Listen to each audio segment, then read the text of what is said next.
बाळासाहेब सर्वदे खून प्रकरण, भाजप नगरसेविका शालन शिंदे यांना उच्च न्यायालयातून जामीन. बाळासाहेब सर्वदे खून प्रकरणातील आरोपी तथा भाजपच्या नगरसेविका शालन शंकर शिंदे राहणार जोशी गल्ली सोलापूर यांना कोल्हापूर खंडपीठानं जामीन मंजूर केला. न्यायमूर्ती मेहरुज पठाण यांनी 1 लाख रुपयांच्या जातमुचलक्यावर त्यांची सुटका करण्याचे आदेश दिलेत. या प्रकरणात मयत बाळासाहेब सर्वदे हे मनसे विद्यार्थी सेनेचे शहराध्यक्ष होते. त्यांच्या चुलत वहिनी रेखा सर्वदे यांनी सोलापूर महापालिका निवडणुकीत अपक्ष उमेदवारी अर्ज दाखल केला होता. त्याच निवडणुकीत शालन शिंदे यांनी उमेदवारी अर्ज भरला होता. फिर्यादीनुसार 2 जानेवारी 2026 रोजी दुपारी शालन शिंदे व इतर आरोपींनी रेखा सर्वदे यांच्या घरासमोर जाऊन उमेदवारी अर्ज मागे घेण्याची धमकी दिली. त्यानंतर रेखा सर्वदे यांनी अर्ज मागे घेतल्याचा आरोप आहे. त्याच दिवशी सायंकाळी हनुमान मंदिराजवळ बाळासाहेब सर्वदे, बाजीराव सर्वदे व आदित्य सर्वदे उभे असताना शंकर शिंदे यांच्या मुलांसह इतर आरोपी तलवारी व कोयती घेऊन आल्याचा आरोप फिर्यादीत करण्यात आला. शालन शिंदे व शारदा शिंदे यांनी बाळासाहेब सर्वदे यांच्या डोळ्यात चटणी टाकली. इतर आरोपींनी धारधार शस्त्राने हल्ला करून त्यांचा खून केल्याचा आरोप आहे. या घटनेप्रकरणी बाजीराव पांडुरंग सर्वदे यांनी जेल रोड पोलीस ठाण्यात फिर्याद दाखल केली आहे. पोलिसांनी तपासानंतर शालन शिंदे यांना अटक केली होती. त्यांचा जामीन अर्ज जिल्हा व सत्र न्यायालयाने यापूर्वी फेटाळला होता. त्यानंतर ॲडव्होकेट रितेश थोबडे यांच्यामार्फत उच्च न्यायालयात जामिनासाठी अर्ज दाखल करण्यात आला.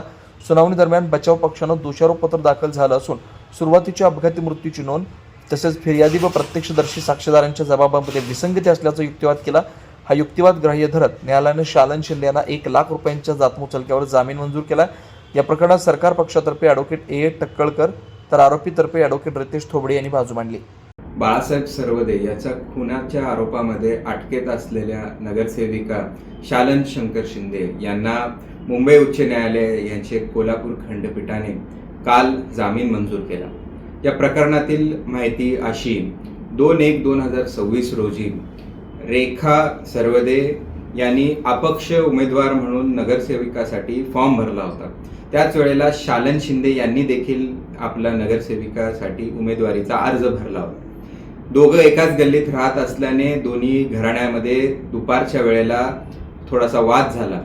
त्या वादामध्ये फिर्यादीमध्ये असे कथन करण्यात आले होते की शालन शिंदे, त्यांचे पती शंकर शिंदे व त्यांचे मुलं यांनी येऊन रेखा सर्वदे यांच्या घरच्या लोकांना दमदाटी करून तुम्ही तुमचा उमेदवारीचा अर्ज मागे घ्यावा अशी दमदाटी केली होती. गल्लीमध्ये वाद नको असं समजून रेखा सर्वदे यांनी त्यांचा उमेदवारीचा अर्ज मागे देखील घेतला होता. परंतु संध्याकाळी 4:45 वाजताच्या सुमारास शालन शिंदे यांची मुले गल्लीमध्ये गोंधळ घालत असताना फिर्यादी हे त्यांना जाब विचारायला गेले असता दोन्ही गटांमध्ये एकमेकांबरोबर वादावादी झाली.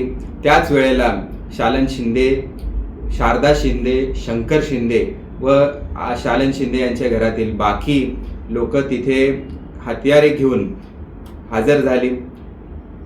मयत बाळासाहेब सर्वदे याच्या डोळ्यामध्ये शालन शिंदे व शारदा शिंदे यांनी चटणी टाकली आणि त्यानंतर बाकी आरोपींनी त्यांच्यावरती कोयता व इतर हत्यारांनी वार करून त्यांना जखमी केले. त्यांना रुग्णालयात नेले असता तिथे डॉक्टरांनी ते मयत झाल्याचे कळवले. अशा आशयाची फिर्याद दाखल करण्यात आली होती. फिर्याद दाखल झाल्यानंतर शालन शिंदे व त्यांच्या इतर कुटुंबियातील सर्व लोकांना अटक करण्यात आली होती. 2/1/2026 पासून ते पोलीस कोठडी नंतर न्यायालयीन कोठडीत होते. आम्ही त्यांच्या वतीने सत्र न्यायालयात त्यांचा जामीन अर्ज फेटाळल्यानंतर आम्ही मुंबई उच्च न्यायालयात त्यांच्या वतीने जामिनाचा अर्ज दाखल केला होता. अर्जाच्या सुनावणीच्या दरम्यान आम्ही कोर्टाच्या निदर्शनास आणून दिले की चार्जशीटचे जे पुरावे आहेत ते जे फिर्यादीमध्ये जे कथन केले आहे त्याला कोरोबरेटिव्ह कोणता एव्हिडन्स नाही. इतर आय विटनेसेसनी जो फिर्यादीचं जे म्हणणं आहे त्याला सपोर्टिव्ह एव्हिडन्स, त्याला सपोर्टिव्ह स्टेटमेंट कुणाचीही नाही.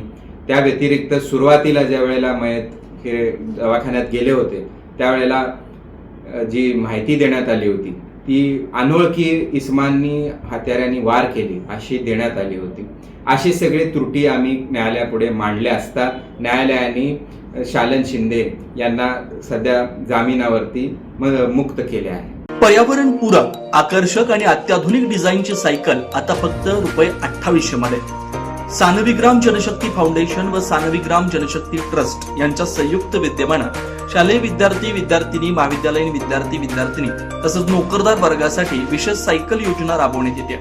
बाजारात सुमारे 4,500 ते 5,500 किमतीची पर्यावरणपूरक, आकर्षक आणि अत्याधुनिक डिझाईनची सायकल फक्त 2800 रुपये उपलब्ध करून देण्यात येते. या योजनेचा लाभ अनेक नागरिकांनी घेतलाय. आपण या संधीचा लाभ घ्यावा. महत्त्वाची सूचना, या योजनेसाठी पूर्व नाव नोंदणी आवश्यक आहे. नाव नोंदणी करताना कोणतेही शुल्क आकारलं जाणार नाही. सायकल प्रत्यक्ष स्वीकारताना फक्त 2800 रुपये भरावे लागतील. या योजनेचा जास्तीत जास्त नागरिकांनी लाभ घ्यावा असं आवाहन समन्वयक व्यंकटेश अमृतम यांनी केलं. नाव नोंदणी व अधिक माहितीसाठी संपर्क प्रथमेश अमृतम 87 33 87 14 43. जनदर्पण न्यूज चॅनल, मार्कंडेय सोलापूर सहकारी रुग्णालय जवळ, सोलापूर.